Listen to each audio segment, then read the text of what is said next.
Where? We are going to the beach. ഇന്നൊരു ബീച്ചിൽ പോവാന്ന് വിചാരിക്കുവാണ് കേട്ടോ. അപ്പം We will swim there. വെള്ളത്തിലൊക്കെ ഒന്ന് കളിച്ച് ഓക്കെ വെള്ളമൊക്കെ നനഞ്ഞ് And so we can. അങ്ങനെ വിചാരിക്കും. ഫസ്റ്റ് ടൈമാണ് കേട്ടോ ഇവരെയൊക്കെ കൊണ്ടിട്ട്. അതുകൊണ്ട് അറിയില്ല എങ്ങനെ ഉണ്ടാവുമെന്നൊന്നും എനിക്ക് ഒരു കാര്യം അറിയില്ല. മോളും ഉണ്ടല്ലോ. അപ്പോൾ ഓക്കെ. ഹലോ ഫ്രണ്ട്സ്, എല്ലാവർക്കും സുഖമാണോ? ഞങ്ങളിവിടെ സുഖമാണ്.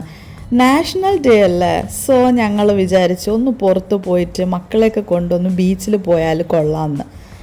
നാട്ടിലൊക്കെ ആയിരിക്കുമ്പോൾ ഉണ്ടല്ലോ, ഞങ്ങളുടെ സൈഡിലുള്ള ബീച്ചിനെ കുറിച്ചാണ് പറയുക. നല്ല താഴ്ചയുള്ളത്, അപ്പോൾ അങ്ങനെ കുളിക്കാനൊന്നും പറ്റത്തില്ല.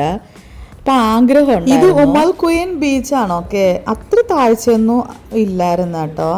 ഞങ്ങളിങ്ങനെ പേ ചെയ്തിട്ടൊന്നും അങ്ങനെ ടൂറിസ്റ്റ് സ്പോട്ടിൽ പോയിട്ട് ഞങ്ങൾ വന്നതല്ല. ഇതൊരു ഫ്രീ സ്പോട്ടിൽ വന്ന് ജസ്റ്റ് കുളിക്കാനായിട്ട് വന്നതാണ് കേട്ടോ. അപ്പോൾ ഇവിടെ പെൺകുട്ടികൾക്ക് ഡ്രസ്സൊന്നും ചേഞ്ച് ചെയ്യാനൊന്നും പറ്റത്തില്ല. അത് നമ്മൾ അടുത്തായിട്ടൊരു ടൂറിസ്റ്റ് സ്പോട്ടുണ്ട്, അതിനെക്കുറിച്ച് ഡീറ്റെയിൽ ആയിട്ട് ഞങ്ങളൊരു പ്രാവശ്യം പോയിട്ട് നിങ്ങൾക്ക് ഇൻഫോർമേഷൻ തരാം.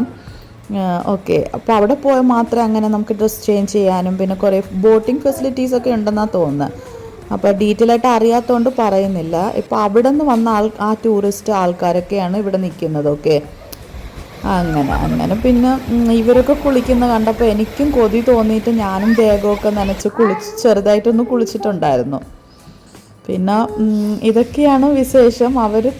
അവർ ഞാൻ ഒട്ടും അങ്ങോട്ട് പോകാൻ വിട്ടിട്ടില്ല. പക്ഷെ കുറേ ദൂരം അങ്ങനെ താഴ്ചയൊന്നുമില്ല, ഭയങ്കര തിരയോ അങ്ങനെ ഒന്നുമില്ല. അങ്ങനെ കുറേ കുട്ടികൾ ഇവിടെ കളിക്കുന്നൊക്കെ ഉണ്ടായിരുന്നു. പിന്നെ ഇവിടെ ഒരു മീൻസ് പ്ലേ ഏരിയ പോലെ സംഭവമൊക്കെ ഉണ്ട് കേട്ടോ. കുട്ടികൾ സൂപ്പറായിട്ട് എൻജോയ് ചെയ്യും. പിന്നെ നമുക്കും പറയണ്ടല്ലോ.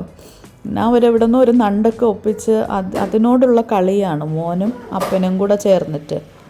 പിന്നെ കുറേ സമയം അവരവിടെ തന്നെ ഉണ്ട്. ഇതൊക്കെ പിന്നെ ഇവിടെ കുഴപ്പമില്ല കേട്ടോ. ഞങ്ങൾ കുഞ്ഞുങ്ങളൊക്കെ കൊണ്ടുവന്നിട്ട് ഞാൻ ഇറങ്ങിയൊക്കെ നോക്കിയിട്ടുണ്ടായിരുന്നു. അങ്ങനെ കുറേ ദൂരം താഴ്ചയോ അങ്ങനെ വലിയ തിരകളോ ഒന്നുമില്ല. പിന്നെ ഓരോ സീസൺ ടൈമിലൊക്കെ മാറുമായിരിക്കും. സോ അതൊക്കെ സേഫായിട്ട് നോക്കിയിട്ടാണ് പോകാനും എടുക്കാനും. പിന്നെ ഞങ്ങളങ്ങനെ അങ്ങ് ഒരുപാടൊന്നും പോയിട്ടില്ലല്ലോ, അങ്ങനെ അത്ര പോകണമെന്നൊന്നും ഇല്ലല്ലോ. ഇത് ജസ്റ്റ് ഇങ്ങനെയൊക്കെ ഇരിക്കാൻ പറ്റുന്നത് വലിയൊരു കാര്യമല്ല. ശരിക്കും കഴിച്ചു. ഡേ ഭയങ്കര ഹാപ്പി ആയിട്ട് എൻജോയ്.